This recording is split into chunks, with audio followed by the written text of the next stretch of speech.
My wife tried to cheat on me with my friend, and my own mother took her side. I'm writing this from my phone, so sorry if the formatting's messy. Last night, my wife, we'd been married 7 years, decided to have a quiet night in. After dinner, she went off to the lounge to watch her shows, and I was flicking between the football and doing odd jobs around the house. Then I noticed she'd opened a bottle of wine, and then another. Around midnight, I went to check on her and found her passed out on the sofa.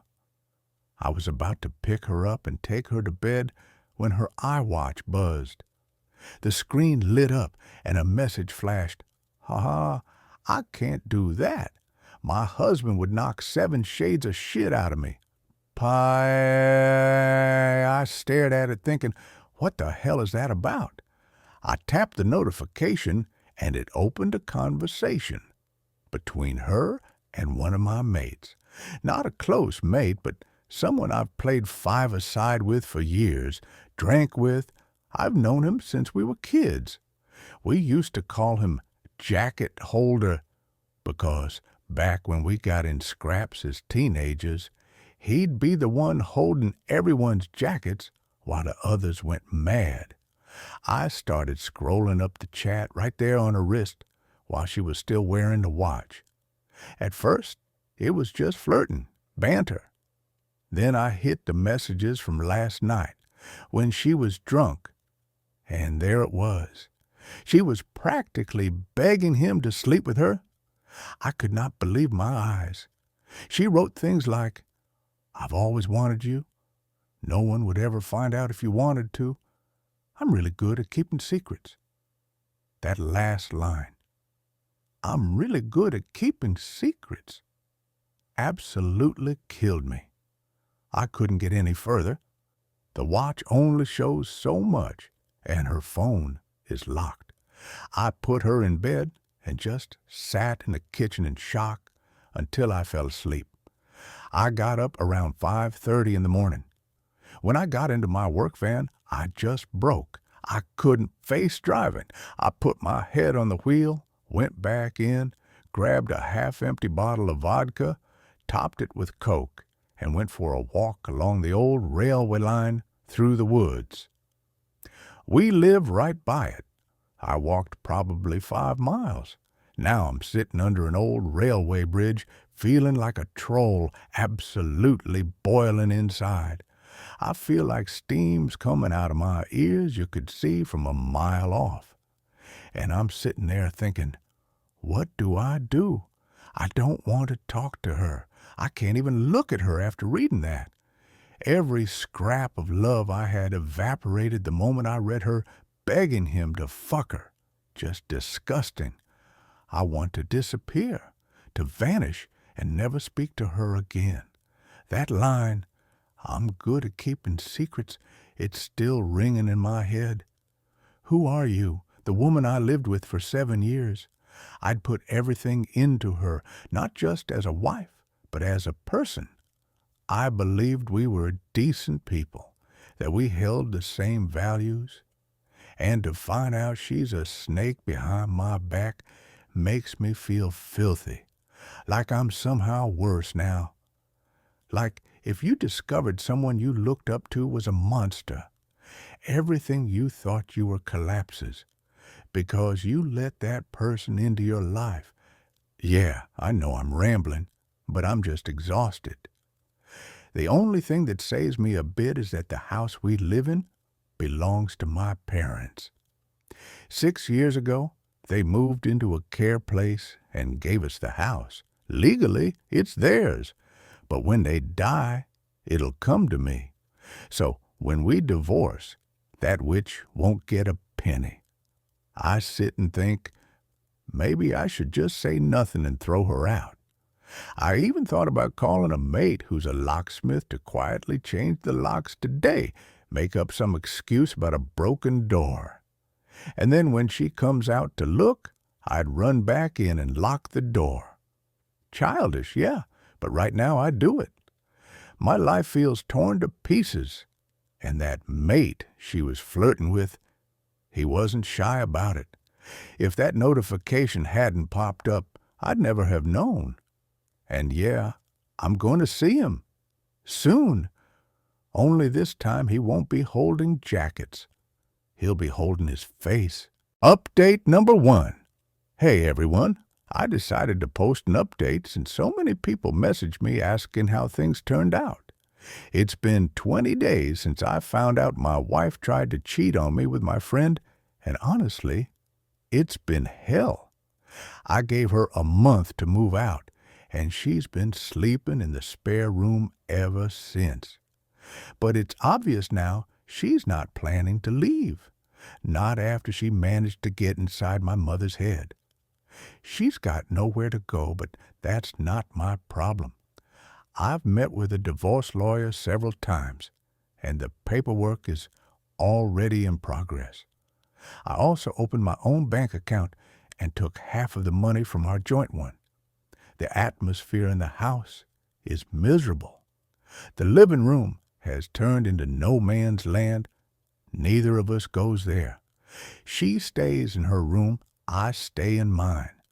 I've even started working late on purpose just so I don't have to see her. At first, I completely ignored her. Didn't say a single word. But then I read about something called the 180 method and decided to try it. Be civil, but cold. And you know what? It actually helped. Because at some point, I started feeling like a monster for pretending she didn't exist. Like I was the one doing something wrong. At least this way, it's bearable. The only time I slipped was last week. I walked into the bathroom and saw her sitting on the floor by the tub, crying. I helped her up and hugged her, not out of love, just instinct, like a quick, there. And here's the sad part. I don't trust her at all anymore. My first thought was that she might have been waiting for me to walk in so she could put on a performance. Maybe that's not true, but that's where my head is at now. It's poison. She keeps going on and on. I'll do anything to fix this marriage. Anything to prove it was just a stupid mistake. So I decided to test her. I said, okay. Take a lie detector test. I never planned to actually do it. I just wanted to see her reaction. At first, she didn't even hesitate. Of course, I'll do it. A few hours later, she came to me with her tablet in hand, showing me articles about how polygraphs aren't accurate, how anxiety can cause false readings, and how, because of her anxiety disorder, the results wouldn't be fair. I just laughed. Not even a normal laugh. More like a sharp, broken chuckle that turned into a stupid giggle. Yeah, she'll do anything to save the marriage. Anything except tell the truth. Not that it matters anymore. Everything I felt for her vanished the moment I read those messages. She's not the person I trusted my life with. What I see now is just trash. Trash that needs to be taken out before it starts to stink. As for Jacket Holder, he's pretty much the talk of the town now. After I told our friend group what happened, they kicked him out completely. He's been cut off, isolated. I tried calling him a couple of times, but he wouldn't answer and then blocked me. Whatever, let him rot. I hope it was worth it. I've talked to my mother a lot lately. And during one argument, I finally snapped and asked her, "Why are you taking her side? Is there something I don't know? Do you expect us to live like roommates?" She said she's always seen my wife as the daughter she never had. Before I was born, she had a stillborn baby girl, and it broke her. Ever since I introduced her to my wife, she's been attached to her. And now, since my wife has no family and barely any friends, my mom thinks it would be cruel to leave her alone, especially during the pandemic. She's trying to get me to compromise.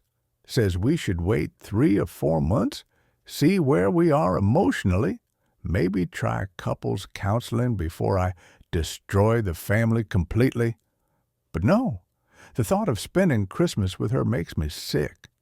She'll bake pies, decorate the house, act like everything's fine, and I'll have to pretend.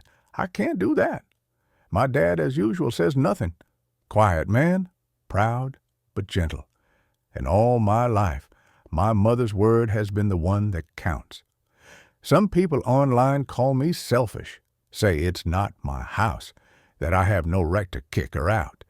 But at this point, it's simple. It's either her or me. If I have to, I'll leave. Screw the house. At least I'll still have some self-respect. Someone has to stay human in this mess. If I do go, I'll stay with my friend for a while. He's already offered. But if I leave, that's it. No more contact with my parents, ever. They'll probably say, I gave up, that I didn't even try to fix it. But from where I'm standing, they chose her over me, and what then? She stays in the house while my parents take care of the woman who betrayed their son? It's absurd. They gave us that house a year after our wedding, called it a late wedding gift. But in truth, they just wanted to move somewhere quiet and let us take over. I've put tens of thousands into that place, but I guess that doesn't matter anymore. Sometimes I imagine just walking away, starting over somewhere new, far from all this filth. But where would I even go? I've lived in this town my whole life. It's all I know. And I keep asking myself, maybe I'm being too harsh, ready to cut my parents off just because they didn't take my side. But why am I the one losing everything? Why not her?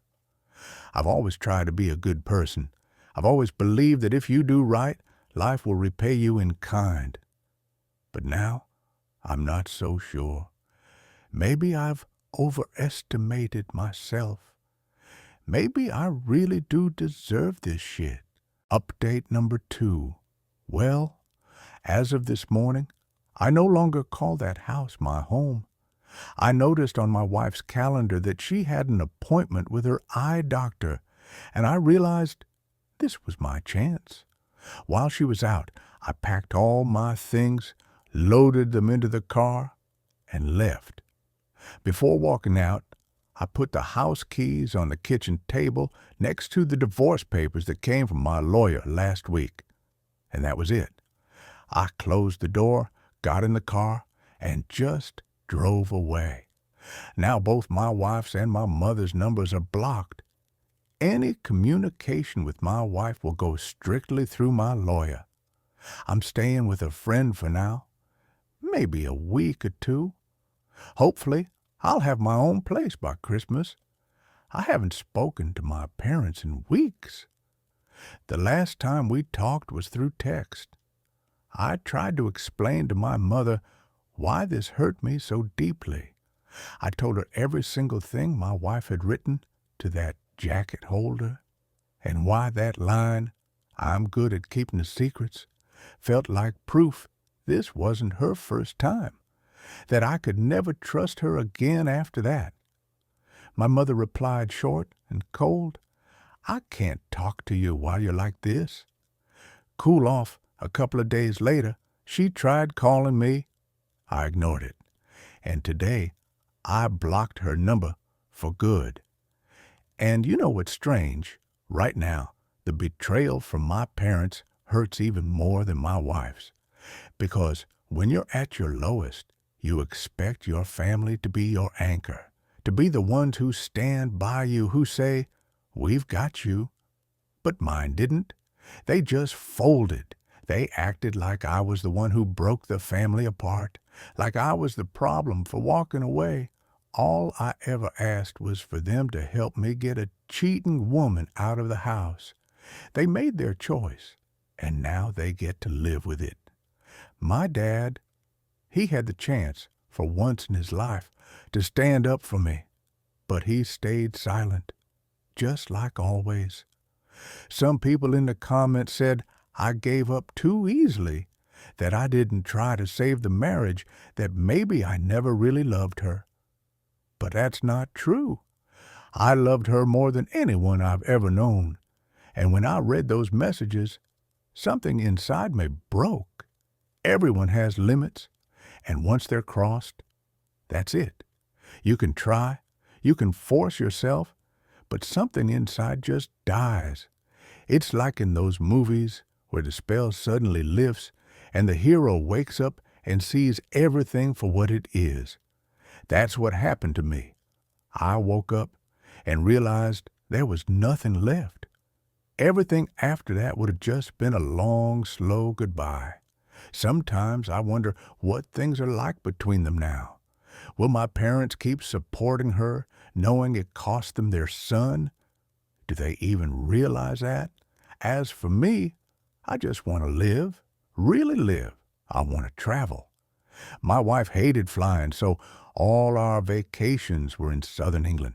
Cornwall, Devon, same old places every year. But I want to see the world again. The last time I went abroad was when I was 20, a lad's trip to Greece, 13 years ago. I want to go to America. When this pandemic is finally over, I will. Thank you to everyone who's been reading. Goodbye. Update number 3. It's been over 7 months since I first posted my story on Reddit. Honestly, I thought that was it. I didn't need advice anymore. I'd made my decisions and followed through. But this morning, I got a phone call that pulled me right back into the mess I thought I'd left behind. I've moved about 15 miles away, changed my number, and I'm still pushing through the divorce process. My wife keeps ignoring every request from my lawyer, not answering, not signing, not cooperating. Because of that, everything's stalled. My lawyer is now filing for deemed service, so she'll be officially served through the court. If she keeps ignoring it, the divorce will go through without her. This morning, while I was at work, my friend called me. He said my dad had been trying to get in touch, that my mother's in the hospital, and asked if he could give him my new number. I said, okay.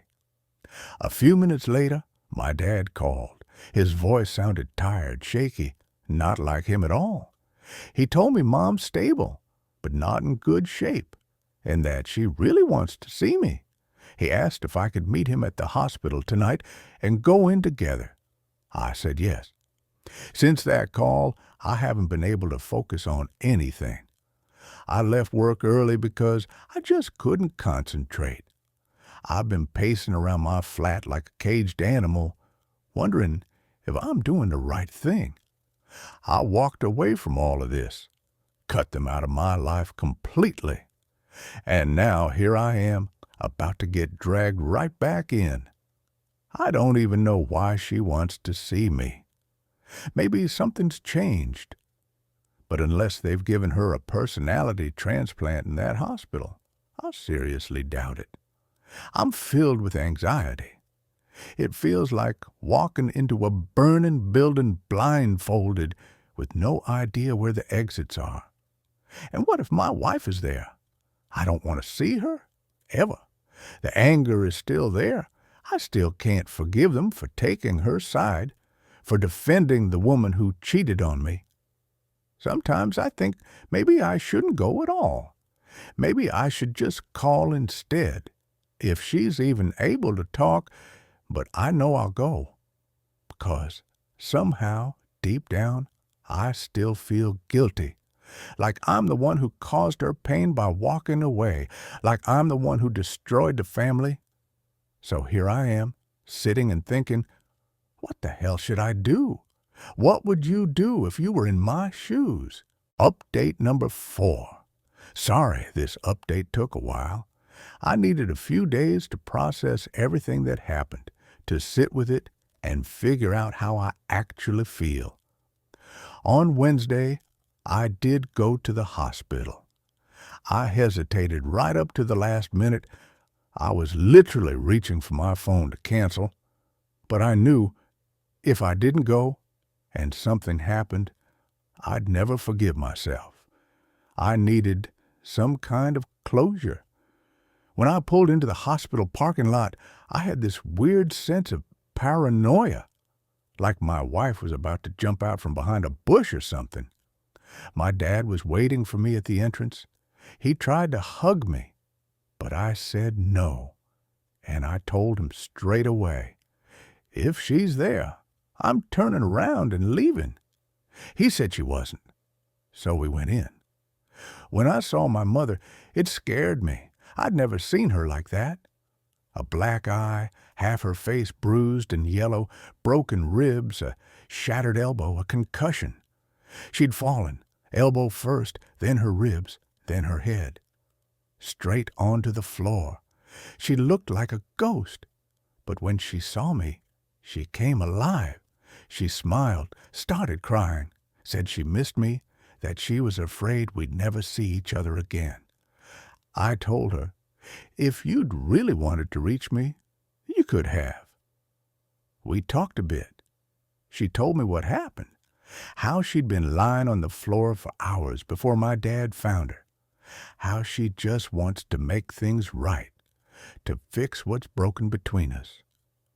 I asked about my wife, told her I'm still trying to finalize the divorce, but she hasn't responded to any letters from my lawyer. Then I asked directly, is she still living in the house? My mom looked down and said, yes. My dad shifted uncomfortably. I just turned away. Then my mom started talking again. She's so lost without you. She's not herself. She's not doing well. And that's when I realized nothing had changed. No epiphany, no new perspective. She just wants things back the way they were. Back to normal. She said, that house is your home. It always will be. And I told her, I don't want that house. To me, it's just the place where everything died. I stayed less than an hour altogether. Before leaving, I said, if I want to get in touch, I will. But don't sit by the phone waiting. You'll be waiting a long time. My dad walked me out to the car. He asked, can we at least stay in touch, you and me? I said, yeah. I don't know if that was the right thing or not. Time will tell. When I got home, I was wrecked. Sadness, anger, relief, everything mixed together. But I'm glad I went, because now at least I know where I stand. And weirdly enough, I still think about my wife, about who she used to be to me. And yeah, it still hurts. Maybe it always will. Looking back over the past 7 months, it all feels surreal, like it wasn't even my life. Everything fell apart so fast I never had time to catch my breath. It all happened because of one stupid notification on a watch. One moment, and everything ended. If not for that, I'd still be living in a lie. Now I know for sure.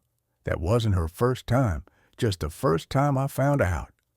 I see who she really is now, and I feel nothing but contempt. She stole the best years of my life. Every good memory I have feels poisoned. When I think back, it's like I'm remembering someone else's story, not mine. My friend told me I should talk to a therapist to let all this out before it twists me into someone I don't want to become. He's probably right. I can feel something inside me is broken. These last 7 months have been the hardest of my life, but I'm still glad the truth came out. Better pain than lies, even if the pain cuts down to the bone. I once read that loyalty is the most underrated human trait. And now I get it. Because you never really know if someone is loyal to you until the day you find out they're not. Update number 5. Hey everyone, figured I'd post another update since quite a lot has happened lately. First off, the divorce is finally almost done. My wife signed the papers and sent them back to my lawyer, so all that's left now are the formalities. Through my dad, she sent me a message that said, "I'm sorry for not letting you move on. I thought I could fix things, but now I realize I can't. I need to let go, for my own peace of mind." I told him to pass back that I appreciate it. At least she's finally come to her senses. She's not asking for anything in the divorce. She said she'll move out once she gets on her feet again. That's enough for me. As for my mother, I still haven't spoken to her. Dad said she's doing better since getting out of the hospital, slowly getting back to normal life. I don't know how things will turn out between us, but I told him that if the house is really supposed to be mine, they should make it official. Sign it over to me. I need some kind of certainty, some proof that all of this meant something. After that, maybe we can start rebuilding things. We'll see. But the biggest battles now are in my head, learning how to actually live again. That's the hardest part. The brain is a strange thing. Like, I can still remember the taste of truffles I tried at my grand's house when I was 5, ate too many, threw up, and never touched them again. But if I think about it, I can still taste them, like it happened yesterday. 30 years later, and my body still remembers. That's exactly what I don't want with all this. I don't want the last year of my life to stay like that. Something that still tastes bitter decades from now. I don't want to be one of those people talk about. He used to be kind. He used to be funny. But life broke him. I don't want pain to turn me into someone I never wanted to be. I have to let it go before it eats me alive. I've started therapy. I've been talking to a psychiatrist, both over the phone and in person. And you know what? It helps. Even if just for a little while, it helps. She said something that really stuck with me. Your best years are the years you still have left. At first, I didn't understand, but then it clicked. The past doesn't exist anymore. It only lives in your head. The present is what's real, and you can either live it or stay trapped in a ghost that no longer matters to anyone but you. Now, whenever I start feeling low, I remind myself of that line. I said before that I wanted to travel, and now it's finally happening. My friend's coming with me, and we're booking flights to New York for the start of October, just a week. I've always dreamed of seeing New York in the fall, when the leaves turn golden, when the air feels like that movie, You've Got Mail. I want this to be the beginning of something new. I don't want my 30s to be defined by divorce. I want them to be about life, about trips, new places, new people. And you know what? For the first time in a long time, I wake up feeling light. I walk down the street and actually feel something alive inside me again, like I'm not dead anymore. If that's not progress, then I don't know what is. Update number 6. 1 year later. It's been exactly a year since I first posted my story on Reddit, and I think this will be my final update. It's time to close this chapter for good. First of all, I'm officially divorced. It feels like a weight's been lifted off my chest. But at the same time, it's the final full stop in a story that took up nearly a third of my life. I saw my ex-wife only once since last December, about a month ago, by accident. I was walking into a shop just as she was walking out. We were both wearing masks, but I recognized her instantly. We made eye contact. She mumbled something I couldn't make out. and I just kept walking. But a couple of minutes later, this wave of sadness hit me so hard I had to stop and catch my breath. Sometimes it really does take just one look to bring everything rushing back. Do I miss her? Number. I miss the woman I thought she was. But that woman doesn't exist anymore. Maybe she never did. I don't wish her pain. Honestly, I don't. I just don't want to carry hate anymore. Because hate doesn't hurt the other person. It only poisons you. Recently, I found out something that made me shake my head. My friend's girlfriend told me she was pretty sure she saw my wife years ago outside a pub, wrapped around some guy. She never said anything at the time. Said she wasn't sure and didn't want to meddle. And now, all this time later, she finally tells me. I was furious, not jealous, just angry, because if I'd known back then, it all could have ended sooner. Would have saved me a hell of a lot of pain. At least now I understand why I never liked that girl from the start. As for the New York trip, my friend and I were planning to go in the fall right after travel restrictions lifted. But the U.S. pushed the reopening date to November, and everything got delayed. Then my friend couldn't get time off work, so if I do go, it'll be after New Year's. A bit disappointing, sure, but honestly, after everything that's happened, it's nothing. I'll get there eventually. Maybe later, maybe alone, but I'll get there. This is just the beginning of my journey. And I'm not stopping. Things with my parents are complicated. To be honest, I don't feel anything anymore. Not anger, not sadness, just emptiness. My dad's been trying to rebuild things, but I just don't care. That might sound harsh, but it's the truth.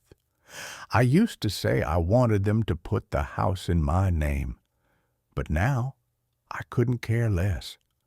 I'd rather live in the house from Nightmare on Elm Street than in that one. That place won't bring time back, and it won't undo what they did. It's just four walls where everything died.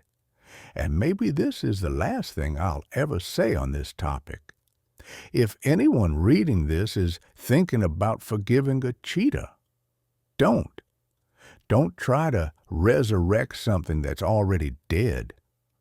Don't try to put out a fire while the person next to you is pouring gasoline on it. After reading hundreds of stories this year, I realized something. When someone betrays you, they're not yours anymore.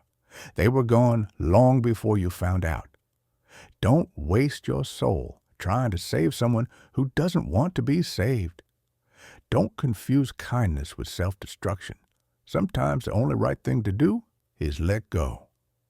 You know, this all reminds me of one night earlier this year.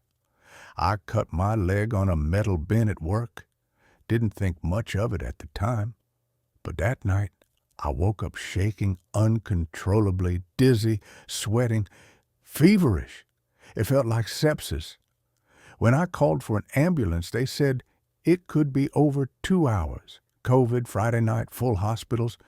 So I just lay there, gasping for air. And suddenly, something shifted. I stopped being afraid. I accepted that I might die.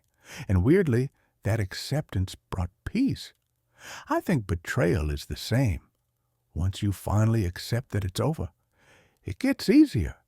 You stop fighting for something that's already gone, and you just let it go. Some battles can't be won, and the sooner you accept that, the sooner you start to live again. It's only after we've lost everything that we're free to do anything. Tyler Durden, Fight Club. Epilogue. It's funny. I haven't written about my thoughts or feelings since high school. I work up on roofs for a living. I'm no poet or philosopher, but everything that's happened this past year somehow pulled out a part of me I'd completely forgotten existed. If there's anything good that came out of all this chaos, it's that I've learned never to bottle things up again. Writing has helped me more than I ever imagined. It's been cleansing, cathartic. When you put everything into words, you start seeing the bigger picture, without the fog, without the anger. So I'll keep doing it, even if it's just for myself, in a notebook, on my phone, wherever. The important thing is not to stay silent. You know, there are days in life that you can look back on and say, that was the moment. That was the knife's edge. Everything could have gone either way. Sometimes I wonder what would have happened if I hadn't written that first post on Reddit, or if those two dog walkers hadn't stopped to check on me while I was sitting under that bridge. I'd probably be in a ditch somewhere, blackout drunk and half dead, or sitting in a jail cell because I'd driven to that bastard Darren's house, the jacket holder, and thrown him straight through his window frame. It's scary to think how close I was to destroying everything. I was drunk, humiliated, consumed with rage. That combination can burn the world down, and honestly, I'm just grateful I made it through without destroying myself or anyone else. My earlier posts were all about what happened, what she said, what I did, how everything fell apart. But the last few, they're about how it felt, about what's left when the dust finally settles. Betrayal isn't just pain. It's something deeper, a blow that knocks the ground out from under you. When the person you love betrays you, it doesn't even feel human. There's nothing else like it. That wound cuts deeper than any other. Thank you for listening, truly. In my first post, I wrote that I felt like a worse person than I was yesterday. Now, after everything, I can finally say the opposite. I'm stronger. Thank you for reading my story. Jay, I know what I have to do now. I've got to keep breathing, because tomorrow the sun will rise, and who knows what the tide could bring. See Nolan, Castaway.